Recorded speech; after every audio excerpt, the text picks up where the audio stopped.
Try to leave the sexy talk out of it.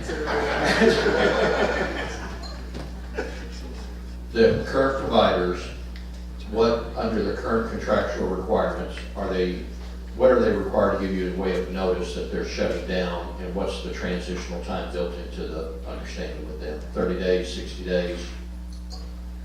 Just to clarify, in the majority of instances, providers who do business with Medicaid actually enroll. We don't have contracts with them per se, so it would be just like a physician or anybody else who, if they decided to no longer do business, they would need to notify us of that. But I don't think off the top of my head that there's any kinds of timeline within that, since they are not actual contracts, but rather provider enrollment agreements. But we can certainly share additional information with you on that if it'd be helpful. But I would say with all of these providers, I think as Elizabeth said, we have met with certainly the provider in question here, with others, certainly with Birch, Mr. Keithley, and others. And we do feel like there is a process in place to be able to offer additional benefits to those members.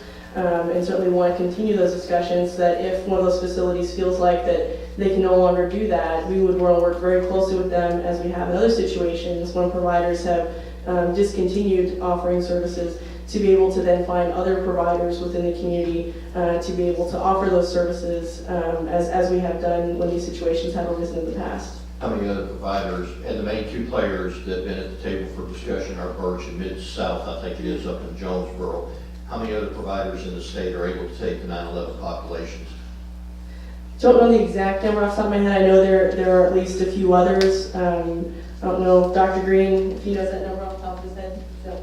But we can certainly get that to you. I'd like to know how many other providers, just because honestly, we've accelerated the date from next year, July 31st, whatever it is, to October 1st.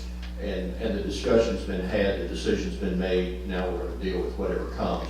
I would like to know the number of other providers that are able to take that population, because what I hear you saying is theoretically they could call you tomorrow and say, we're done, here you go. And I think it's imperative that as a legislative branch, you communicate that to us as quickly as possible so we don't find out in the newspaper, number one.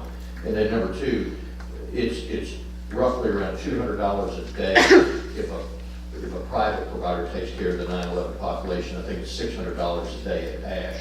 So the motive for us to work together as a team with Beacon and with these providers and with you is certainly on the side of trying to make sure if they need a soft cap, extension, that if they run into any roadblocks, it's certainly better for us to work on $200 a day than $600 a day. Is that fair? Absolutely. Okay. All right, thank you. Thank you, Mr. Chair. Okay, members, that's all we have before